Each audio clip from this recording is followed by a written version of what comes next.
Bengal safe Murshidabad জেলায় ফার্নিচারের জগতে এক পরিচিত ও প্রতিষ্ঠিত নাম। 57 বিবি সেন রোড, বহরমপুর, মুর্শিদাবাদ।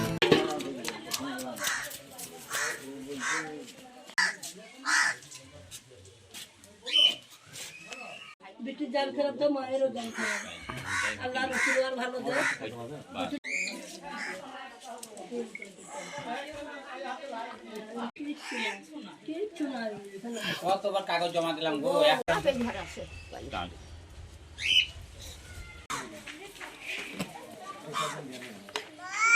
ওই টিউমার থেকে ক্যান্সার দাঁড়িয়ে গিয়েছে, ডাক্তারে বলেছে। আর ওই এটা 1 বছর হয়েছে, ওই রোজা টাইমে হয়েছে। বুকে একটু ভেস্টের জায়গাতে একটু হয়েছে, আর বগলে হয়েছে এক জায়গা টিউমার ধরা পড়ে গিয়েছে। 3টে পেয়েছে ওরা। আগে করেছিলাম কান্দিতে তখন অতটা হয়নি বাড়াবাড়ি, তখন হয়ে গেল বম্বে যে ট্রিটমেন্ট করলাম। ফার্স্টে যে বম্বে ট্রিটমেন্ট হয়ে গেছে, কান্দিতে জিনিসটা হয়েছে। জিনিসটা ওইখানে বলছে যে তোমরা ওইখানে অপারেশনটা করে তোমরা ভুল করেছো, দিয়ে তখন ওই বম্বে গেছে। বহরমপুরে ওইটা রিপোর্টটা আসছে খালি। বম্বে জিনিসটা বেশি বাড়াবাড়ি হয়ে গেল বলে, তাই তো বম্বে তখন ওরা ট্রিটমেন্ট শুরু করতে লাগছে, তখন কেমো চালাইতে লাগছে। কোনো ওষুধ নাই, 4টি ওইখানে। এখন সুস্থ আছে, এখন আবার যেতে হবে, রেজিস্ট্রেশন চাপাইতে ওরা চাপাবে। ওরা কোথা থেকে পাবো? যতক্ষণ আমার স্বামী যতক্ষণ রোজগার করে যতক্ষণ করবে। আর জিনিস ফিনিস সব ঘুচি দিচ্ছি। এখন একটা ওই স্বাস্থ্য কার্ড আছে, সেই কার্ডে থেকে সব হচ্ছে। কার্ডে একটু ই করেছে, তাই এখন কার্ডে বলছে ওরা তো ওষুধ বলছে আমরা দিতে পারবো না। এখন যতক্ষণ তোমরা টাকা দিয়ে করতে হবে। খালি রেজিস্ট্রেশনটা বাবা, ওইটাও দেখো 2-3টে দিতে পারে, আর তোমাদেরকে সব ঘর থেকে টাকা লাগে। পরিবারে 2 ছেলে আছে, আর আমার শাশুড়ি তো আলাদা আছে, সাথে নাই। ও আলাদা আছে, যতক্ষণ হয় ততক্ষণ খাই। স্বামী রাজমিস্ত্রি কাজ করে। হ্যাঁ, দিয়েছে টাকা মুখ্যমন্ত্রীকে, নুরজাহান বিবি, বাড়ি করম দিয়ে। হ্যাঁ, এটা খুবই ভালো উদ্যোগ যে মাননীয় আমাদের বাংলার মা তথা মমতা বন্দ্যোপাধ্যায় তিনি যে এই দুস্থ গরিব মানুষের পাশে দাঁড়িয়েছেন, তার জন্য আপনাকে আমরা ধন্যবাদ জানাই এলাকাবাসী হিসাবে। এই ধরনের কাজ শুধু নয়, অনেক কাজই মমতা ব্যানার্জি করছেন, সেগুলো মানে আমরা খুব ভালো লাগছে আমাদের দেখে আর কি। বিধায়কের সুপারিশে করেছেন, বিধায়ক সাহেব তো আমাদেরই এলাকার, ওনার সুপারিশের মাধ্যমে মাননীয় মমতা বন্দ্যোপাধ্যায় এইটা করেছেন, খুব ভালো লাগছে আর কি। এটাও উনি সুপারিশ করেছেন, খুব ভালো লাগছে দেখে যে এই ধরনের দুস্থ গরিব মানুষ যদি সরকারের তরফ থেকে আর্থিক সহযোগিতা পায়, তাহলে আমরা এলাকাবাসী হিসাবে খুবই মানে উপকৃত হব এবং আমাদের খুব ভালো লাগবে। দেখুন, এই নুরজাহান বিবি বলে কথা না, আমরা যখন জনপ্রতিনিধি হই তখন কোনো দল থাকে না। যিনি মুখ্যমন্ত্রী থাকেন তখনও তার দল থাকে, তার মধ্যে তিনি সর্বসাধারণের জন্য কাজ করেন।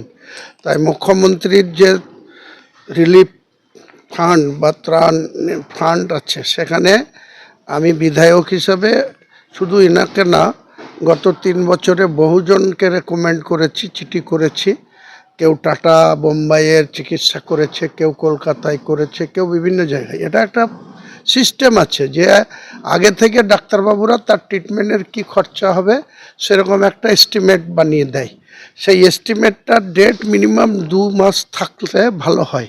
সেক্ষেত্রে আমরা সেই এস্টিমেটের উপরে রেকমেন্ড করে চিঠি করে পাঠালে, আমার চিঠিতে গত 3 বছরে মুখ্যমন্ত্রী অন্ততপক্ষে 20 থেকে 25 জন এই যারা অসুস্থ, যারা ক্যান্সারের পেশেন্ট, তারা এই মুখ্যমন্ত্রীর এই ত্রাণ থেকে ফান্ড পেয়েছে। কেউ 1 লাখ, কেউ 87,000, কেউ 96,000, কেউ 55, মানে যার যেরকম এস্টিমেট কস্ট ডাক্তাররা দেন, সেটা আমি নির্দ্বিধায় রেকমেন্ড করে চিঠি করে ওখানে পাঠিয়ে দিই।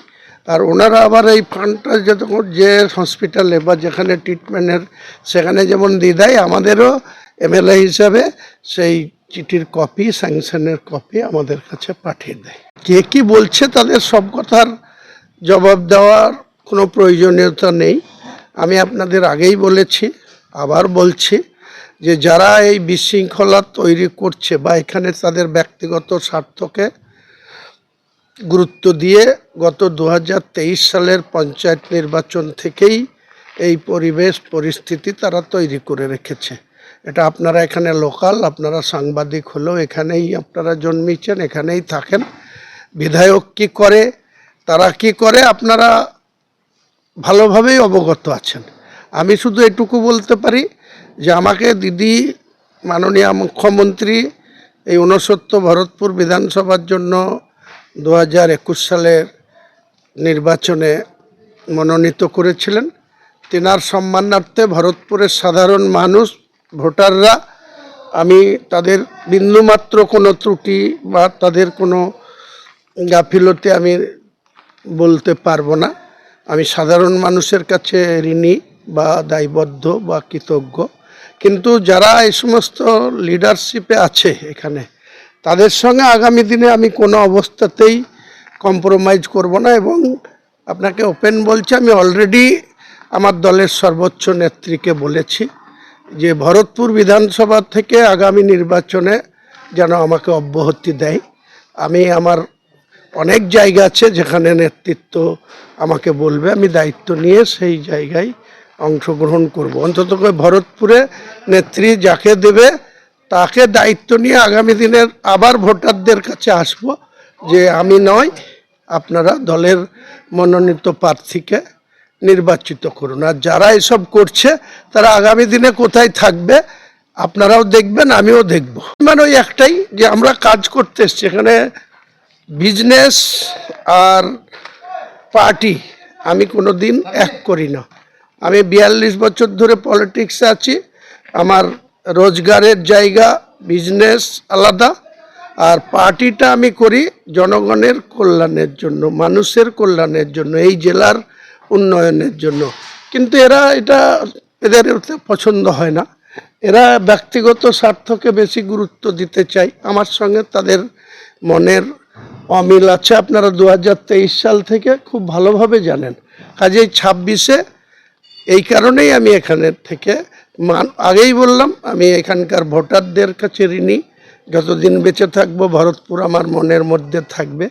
কিন্তু ভরতপুরে আমি আগামী দিনে এখানে রাজনৈতিকভাবে নেত্রীর কাছে করজোড়ে আবেদন করব যেন ভরতপুর থেকে আমাকে অব্যাহতি দেন। বেঙ্গল সেফ মুর্শিদাবাদ জেলায় ফার্নিচারের জগতে এক পরিচিত ও প্রতিষ্ঠিত নাম। 57 বিভীষণ রোড, বহরমপুর, মুর্শিদাবাদ।